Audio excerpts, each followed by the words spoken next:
toda a operação feita por Trump em nada mudou a estrutura desse regime. Não há pluripartidarismo com partidos patrocinados ou vinculados aos interesses norte-americanos.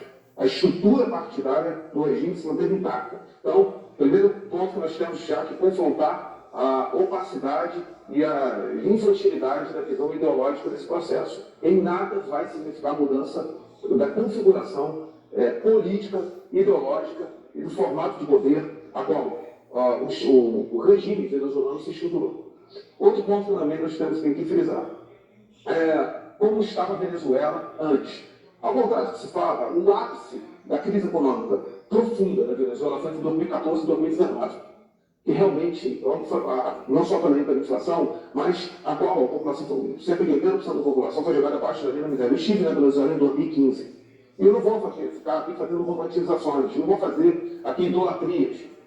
Não vou. Realmente, em 2015, eu presenciei um país altamente miserável. Se você tem ideia, ali já vivia-se uma hiperinflação, você não tinha condições de aquisição de bens de consumo. Eu estava com outra enxaqueca, num determinado dia que eu estava lá, você não tinha Neosaldina, você tinha crise de abastecimento. Então, realmente, o país tinha problemas sociais graves. E já nessa época começava uma forte migração de venezuelanos para o Brasil. Então, o que acontece? Você tem ali quase um capitalismo de compadrio na Venezuela. Por que dizer que ela é comunista e socialista? Porque você realmente não conhece em absoluta a Venezuela. Ocorre que depois da pandemia, diante de tamanha crise, Nicolás Maduro procura uma abordagem mais pragmática para refinanciar os títulos da dívida pública venezuelana, porque havia crise de liquidez, crise de reserva internacional e de transações, que o país sofria sanções internacionais dos Estados Unidos. Aí ele faz sanções, até certo ponto, muito declaratórias, e o Nicolás Maduro, a partir disso, busca o quê? Uma renegociação dos títulos da dívida, oferecendo como garantia as reservas petrolíferas venezuelanas. Mas ele busca uma renegociação desses ativos para justamente oferecer garantias dos títulos da dívida externa e obter liquidez, formar reservas. O que ele faz? Recebe Boris Johnson como lobista do JP Morgan. E, consequentemente, ele fecha um acordo com o JP Morgan, sim, o JP Morgan, banco norte-americano, que tem 4,6 trilhões de dólares em ativos, redistribuindo as reservas e os recursos, a qual várias empresas passaram a atuar, como a Chevron. E, logicamente, o destino dessa exportação é para a China, sem dúvida alguma, mas toda a extração é feita e era dominada pelo JP Morgan. Ou seja, houve uma terceirização praticamente da economia venezuelana pelo JP Morgan. Porém, é notório e sabido que Trump, desde que foi eleito, tem divergências severas com o JP Morgan. Trump foi financiado por financistas e conglomerados econômicos rivais do JP Morgan, dentre os quais um bilionário da Amber Energy, chamado Paul Singer, que doou $1 bilhão na sua campanha. Paul Singer, através da Amber Energy, queria participar justamente das licitações e das aquisições dos ativos petrolíferos venezuelanos. Só que Maduro não cedeu em relação às pactuações feitas com o JP Morgan. Consequentemente, diante desses impasses de negociação, começou a haver o quê? Uma forte pressão e crescente pressão militar norte-americana. Primeiro, através justamente da colocação de embarcações de superfície e do grupo diretivo anfíbio, totalmente desproporcional para a alegação de interceptação e neutralização de barcos destinados à exportação clandestina de cocaína. Sendo que a Venezuela não é uma produtora de cocaína. Mal é uma rota, basicamente é ilhas venezuelanas que servem como suporte logístico para os traficantes colombianos. Mas a Venezuela em si jamais pode ser configurada como um player de produção. Todo mundo sabe disso. E, além disso, crescentemente, ao longo de cerca de 4 a 5 meses, os Estados Unidos começam a estabelecer uma forte logística na ilha de Diego Garcia, em Porto Rico, em Trindade e Tobago. Justamente para quê? Para criar uma pressão crescente sobre a Venezuela. E o Maduro procurou até ter um pragmatismo de negociar com o Trump. Mas Maduro era visto como um ator não confiável e havia também um componente de necessidade de retirá-lo para o quê? Fazer o regime sucumbir e renegociar em conformidade com o Trump. E não ele ser mudado e alterado. Então aqui a gente chega à seguinte conclusão. Não existe nada de um regime super soberano, um regime exemplar em relação à defesa de sua soberania. Já acabei de falar aqui os bastidores das negociações feitas por Maduro com o JP Morgan.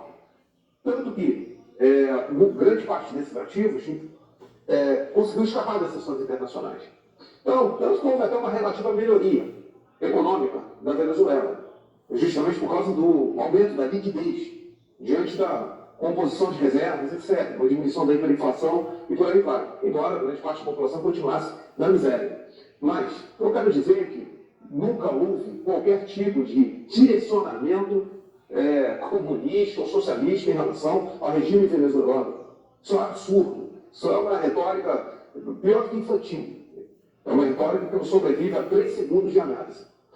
Então, o regime era altamente pragmático na sua sobrevivência, quero aqui destacar. Só que Maduro precisou ser retirado justamente para forçar o regime a se afastar da China em relação à extração de petróleo, ou seja, a extração tem que ficar com os Estados Unidos, ou seja, as reservas petrolíferas têm que ficar sob jogo e domínio norte-americano, e principalmente para empresas dominando como o JP Morgan, que é rival, tem, não diria, não é rivalidade, mas tem várias fortes diferenças negociais com o Trump. E, basicamente, estabelecer o quê? Uma submissão a Trump. Muito mais barato do que tentar colocar uma agente sem legitimidade social e política nenhuma como a Corina, por quê? Dentro de uma estrutura estabelecida, independentemente de coerência ideológica ou não. Trump já demonstrou claramente com a mudança do regime sírio, ele não se importa com isso, desde que essas novas configurações de sistemas políticos e suas capacidades de impactar. Primeiramente, é muito ingênuo as pessoas exigirem esse tipo de romantismo nas alianças firmadas por China e Rússia com terceiros países. Temos que entender que no âmbito da geopolítica existe o chamado entorno estratégico, a qual esses países, China e Rússia, vão priorizar. Rússia e China têm suas limitações de caráter econômico, de caráter institucional, de caráter geopolítico, para formarem alianças que exijam um esforço expedicionário enorme do ponto de vista logístico. O Venezuela está a mais de 10 mil quilômetros de distância da China e da Rússia.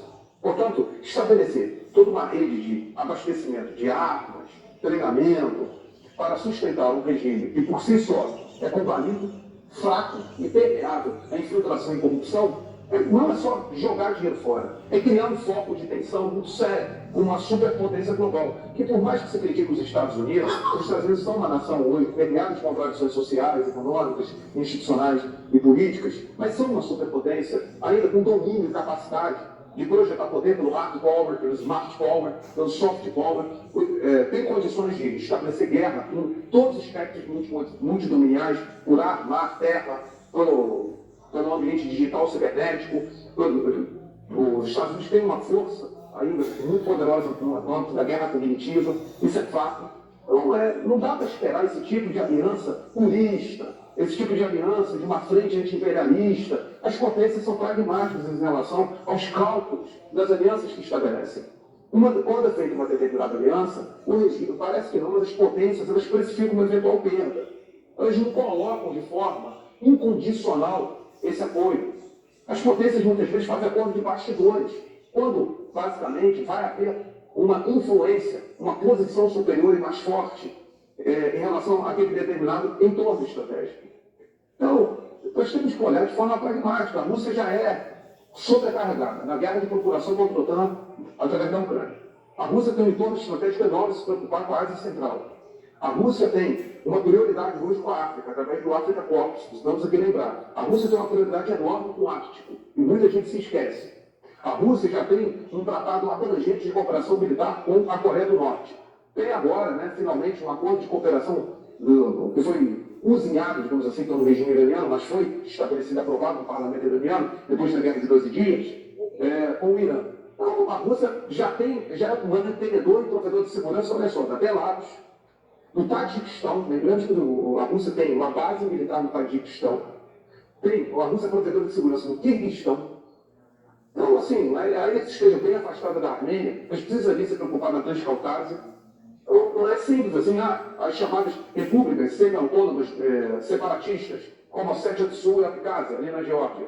A Rússia também tem essa sobrecarga ali de manter tropas e bem abastecidas. Tem a Transnistria, que a duras penas a Rússia mantém um contingente de cerca de 1.500 soldados, cercado por uma moldada cada vez mais fantoche da OTAN e hostil, e também por parte da Ucrânia. Então, não é simples essa equação. A China, ela foca suas intervenções com base na geoeconomia, ou seja, no aprofundamento dos laços através de comércio, investimento e tecnologia. Não é através de intervenções militares diretas. Salvo, por exemplo, para Myanmar, a junta militar lá de Myanmar é bastante apoiada pela China, e um acordo, né, de cooperação estratégica com o Paquistão. E nem com a Coreia do Norte a China tem isso. Então, assim, a China não tem esse foco. Então, nós precisamos olhar de forma muito pragmática. Essas alianças, elas não são puristas como se quer. Não dá para se exigir isso de uma potência que tem disputa com os Estados Unidos e um certo nível de rivalidade, contrapor os Estados Unidos de forma absoluta. Houve várias críticas ali, porque que a Rússia não apoiou e a China. Não é simples assim. Eu acabei de narrar números variados que limitam esse tipo de apoio. E faz parte, os Estados Unidos também perderam aliados, também tiveram derrotas geopolíticas. É um jogo das potências, é esse mesmo, entendeu? Certos aliados se reconfiguram por causa da mudança do governo, do sistema de governo, e por aí vai. E elas vão disputando. Agora, o foco maior é o quê? Sempre em torno estratégico. Fechou acordo com a Julani. E página, um dos mantenedores e defensores da manutenção da Rússia na base de Remelim, na base de Tartus, é Israel. A quem Netanyahu ligou para, não é fazendo um degelo com o Irã, mas seja para engabelar, seja para neutralizar alguma conflagração agora com o Irã. Putin, Netanyahu ligou para Putin. O que Putin falou? A Israel é quase que um protetorado russo. Tem 1,5 milhão de israelenses que falam russo, por causa da diáspora. A Rússia, que foi lá nos anos 90, 40 mil cientistas israelenses são russos. 40 mil. Então, assim, não é essa a realidade. Eles querem que a Rússia simplesmente rompa com Israel totalmente. Israel é um dos poucos países ocidentais alinhados com Israel, com os Estados Unidos, etc., que resistiu a mandar equipamentos bélicos letais para a Ucrânia. Lembremos disso, só mandou o radar. Tem alguns lá, equipamentos lá de guerra eletrônica, etc. Deve ser mediante muita pressão mesmo. E detalhe, isso tudo foi avisado para a Rússia, praticamente. Então, assim, a concertação internacional, os arranjos internacionais não são simples assim. Durante a invasão de Gaza, a invasão da operação do Hamas, dia 7 de outubro de 2023, os primeiros israelenses a fugirem e serem evacuados, que tinham dupla nacionalidade russa, foram para onde? Foram para a Rússia e foram hiperprotegidos. Teve lá um protesto lá no Daguestão, dezenas foram presos, estão lá, presos até hoje, por tentarem interceptar e invadir lá um avião que estava cheio de israelenses com dupla nacionalidade russa. Uma coisa não é simples assim. As pessoas querem fazer, muitas vezes, uma certa idolatria. Existem disputas e rivalidades entre as potências, como Rússia e China com os Estados Unidos, mas as potências, elas buscam amortecimentos entre elas. Elas têm acordos tácitos de bastidores entre elas de divisão de influência. Não gosta disso? Desculpa, mas o mundo é assim. O mundo é assim definido. Você tem exemplo, foi bom você ter trazido o exemplo da Síria, estou trazendo exemplo aqui de Israel. Então, em relação à Rússia. Então, não dá para ter esse simplismo. Dentro da captura e da prisão do Maduro com a elite do regime venezuelano. Já retirado uma das acusações, a audiência é puramente procedimental, que vai definir o cronograma de prazos, como vai se dar o procedimento para a resposta escrita e apresentação, né, das provas pela acusação e pela defesa do Maduro, que se declarou inocente junto com a esposa. Então, assim, é um circo aqui. É um circo programado e basicamente daqui a 5 anos ninguém vai lembrar, a verdade é essa, o Maduro, ou ele vai viver nos Estados Unidos, ou vai viver na Turquia, ou na Rússia, ou em algum outro país, devidamente abastecido e tendo sido indultado lá pelos Estados Unidos, enfim. Ele vai agora, logicamente, dentro desse acordo, se submeter a alguma punibilidade, permanecer preso provisoriamente, mas daqui a alguns anos ninguém vai lembrar disso, repito. E isso vai ficar na história como mais um golpe clássico, através de uma operação stealth, a qual eu queria assim trazer alguns elementos, alguns indícios, não digo indícios, mas evidências. Vamos lá.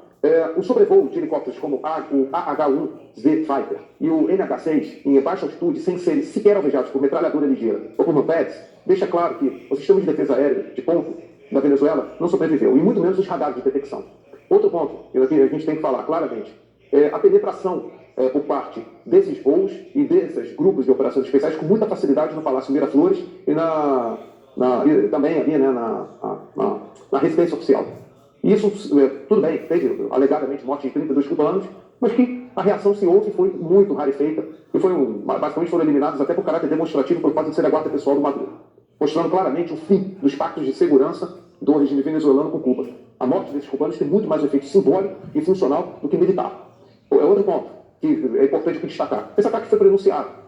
E muitos dos voos das aeronaves de reconhecimento dos bombardeiros norte-americanos foram detectados pela própria Rússia, pelos próprios conselheiros russos, pelos próprios consultores russos, em detrimento dos próprios militares venezuelanos. Outro detalhe que nós temos que entender: você não faz uma operação de assalto dessa como uma operação de desembarque, nesse nível, com esse grau de exposição, sem antes você ter total supressão das defesas aéreas inimigas, e principalmente uma operação de apoio aéreo cerrado. E basicamente não houve ataques assim, também demonstrativos em relação às bases venezuelanas de defesa aérea, etc., mas sem causar estragos ou danos assim, de grande monta. Então, isso tudo mostra como é que foi uma operação stealth, furtiva, logicamente extremamente bem sucedida, mas que mostra, portanto, a cooptação e o nível de infiltração muito bem sucedido por parte da CIA dentro da estrutura institucional e governamental da Venezuela, que permitiu, portanto, a prisão do Maduro. E lembramos, né, dos supostos reuniões da Delcy no Catar com emissários norte-americanos 2 meses antes. E como também a inteligência venezuelana praticamente ficou apagada, anulada nesse âmbito. Agora, vamos falar claramente: o cerne da estrutura militar da Venezuela ficou praticamente intacto. Os danos, repito, foram rarefeitos. As Forças Armadas venezuelanas, tirando o PUC M2 lá que estava estacionado lá, foi destruído para fins simbólicos de propaganda, grande parte da estrutura militar, do inventário de armas, continua. Então, isso mostra, portanto, o nível da operação como ela foi.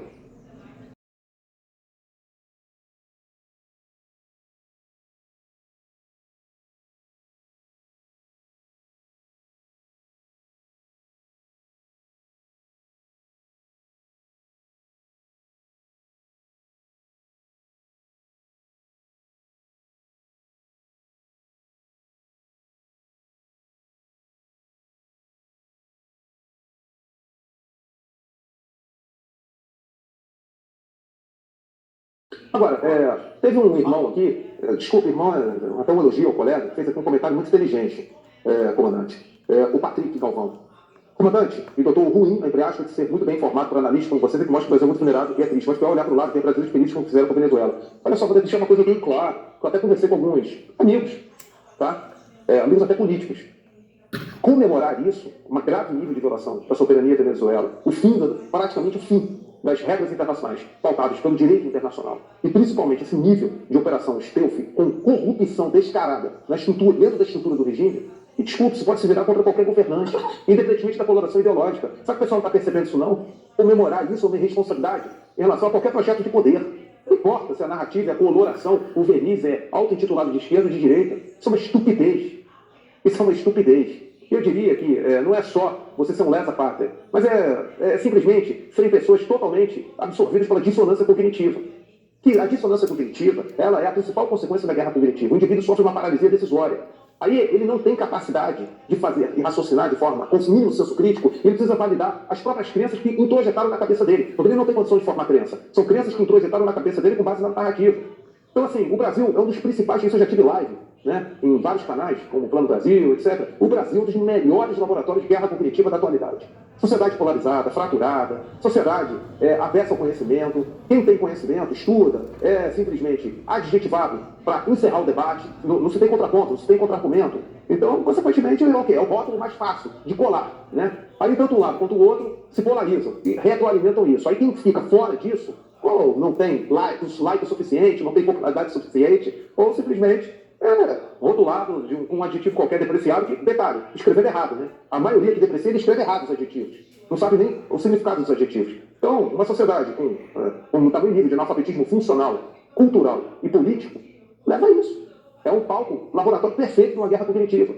Entendeu? E que, assim, pega lá o livro do Leonid Savin, que eu escrevi o prefácio, e a Relíquia de Zona 50, ali tem todo o manual do que acontece com sociedades como a nossa. Como é que se prolifera e como é que esses tipos de pensamentos, esses tipos de comentários aí que a gente vê, geram justamente a munição que os atores estrangeiros precisam para desestabilizar a nossa sociedade. E as elites também, né? As elites, claro, porque ser elites nacionais corrompidas é impossível, qualquer agente estrangeiro penetrar dessa forma e instrumentalizar milhões numa sociedade para tamanho nível de imbecilidade coletiva. Eu diria que 80% do meu tempo eu uso a Monday. Sobre a Venezuela, vamos ver uma acomodação do regime. Vamos fazer lá retóricas de preservação da soberania, mas vamos ver acomodações principalmente nos arranjos contratuais, que ninguém está observando, e que aqui eu trouxe em primeira mão. Vamos ver como vão ser os rearranjos contratuais de extração de petróleo com as empresas ligadas aos conglomerados empresariais e financeiros vinculados a Trump. Isso vai ser decisivo para ver se o regime vai manter estabilidade ou não. Até o Marco Rubio deixou isso claro. Marco Rubio deixou isso claro. Segundo ponto, não creio numa guerra civil por hora na Venezuela. Pode ser que eu me equivoque para depois não me criticarem. Os tiroteios que lá estão havendo, tem boato de que o Diosdado está seguindo para o Palácio Presidencial, outros falam que era que um drone estava sobrevoando lá o Palácio Miraflores. Enfim, as informações estão truncadas, mas não acredito por hora numa guerra civil. Tá? Justamente por causa da força ainda dos militares e das milícias bolivarianas que estão absolutamente bem acomodadas onde estão e não foram alienadas dentro dessa operação externa norte-americana. Repito, Trump está convergindo, está acondicionando seus acordos com esses grupos dentro da Venezuela. Em relação ao próprio Trump fazer outros objetivos de intervenção na América Latina, isso já foi declarado por ele desde o início, a radicalização da doutrina Monroe dentro daquela chamada doutrina do cachorro louco. Ou seja, há uma demonstração de uma certa loucura para as relações públicas, mas são cálculos absolutamente racionais e muito bem estabelecidos para intervir com foco nos interesses específicos de poder e dinheiro. Podemos ver já uma forte presença em cima da Colômbia, tendo visto que o Gustavo Petro é tido como persona não grata pelo governo Trump, pelo regime norte-americano. Temos também uma pressão crescente sobre o México, porque, embora a presidente seja bastante pragmática, já tenha feito várias concessões ao governo Trump, essas pressões, eu não diria que vai legitimar uma intervenção militar norte-americana, mas as pressões vão ser maiores de modo a estabelecer preços mais caros de concessão por parte do México aos Estados Unidos. Ou seja, as concessões se tornarem ainda maiores por parte do México em relação aos Estados Unidos. Em relação à Colômbia, podemos ver uma pressão crescente para desestabilizar politicamente o país, para haver uma coerção crescente, ao ponto de se verificar como vai ser escalada, se vai ter algum nível de escalado ou não. Porém, eu quero aqui deixar claro, a América Latina ela vai ter esse cenário de muita estabilidade, e aí me perguntarem no Brasil, em 2026 esperemos isso. Em 2026 esperemos muita estabilidade no nosso país, vai ser muito ruim, tá? O debate vai ficar fora das causas fundamentais das nossas mazelas estruturais, vai ter um nível de polarização ideológica, de narrativas, e dentro dessa guerra política que eu estou falando, maximizado, e infelizmente o Brasil vai acabar sofrendo um efeito muito forte dessa postura assertiva dos Estados Unidos em relação às Américas, ao hemisfério ocidental. E como isso vai definir, digamos, a redistribuição do poder dos Estados Unidos na América Latina, podemos ter certeza, principalmente no aspecto geoeconômico. A China vai continuar mantendo aquilo que já conquistou, mas certo nível de profundidade e ampliação de parcerias econômicas e estratégicas vai ter limite agora. Esse é o recado que o Trump está estabelecendo. A iniciativa da Rota da Seda não pode prosperar nas Américas, e isso é um recado bem claro de Trump. Isso eu diria a linha vermelha para Trump.